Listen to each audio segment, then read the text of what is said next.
بسم اللہ الرحمن الرحیم۔ حضرت آدم علیہ السلام سے لے کر اس امت کے آخری فرد تک اگر مومنوں کی فہرست تیار کی جائے اور پھر ان کی الٹی گنتی شروع کر دی جائے، جس مومن کے اوپر وہ جا کے گنتی ختم ہوتی ہے اس ہستی کا نام سیدنا ابو بکر صدیق رضی اللہ تعالی عنہ ہے۔ آئیے آپ کے شان میں ایک حدیث پاک سماعت فرمائیے۔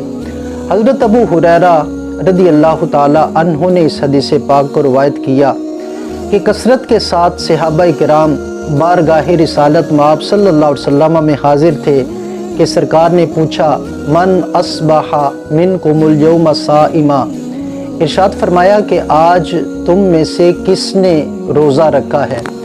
تو سیدنا ابو بکر صدیق رضی اللہ تعالی عنہ نے عرض کی یا رسول اللہ صلی اللہ علیہ وسلم آج میں روزے سے ہوں۔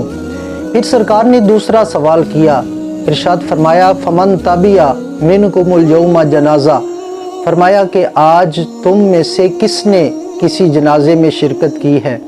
تو سیدنا ابو بکر صدیق رضی اللہ تعالی عنہ عرض گزار ہوئے یا رسول اللہ صلی اللہ علیہ وسلم آج میں نے نماز جنازہ ادا کی ہے۔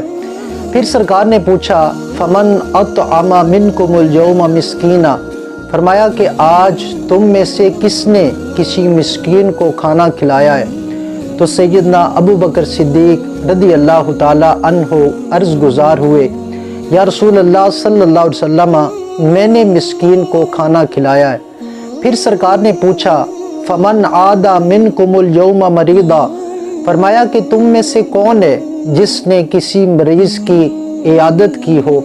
تو سیدنا ابو بکر صدیق رضی اللہ تعالی عنہ عرض کرنے لگے یا رسول اللہ صلی اللہ علیہ وسلم میں نے مریض کی عیادت کی ہے۔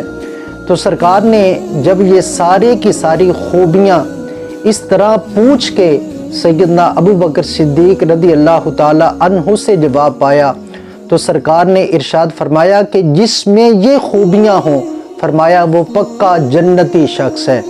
تو اس طرح رسول اللہ صلی اللہ علیہ وسلم نے سیدنا ابو بکر صدیق رضی اللہ تعالی عنہ کو پکا جنتی شخص ارشاد فرمایا، جس کی یہ شان ہو کہ سرکار دو عالم صلی اللہ علیہ وسلم جنہیں بار بار جنت کی خوشخبریاں دے، ان کا مرتبہ اور مقام کتنا بلند ہوگا۔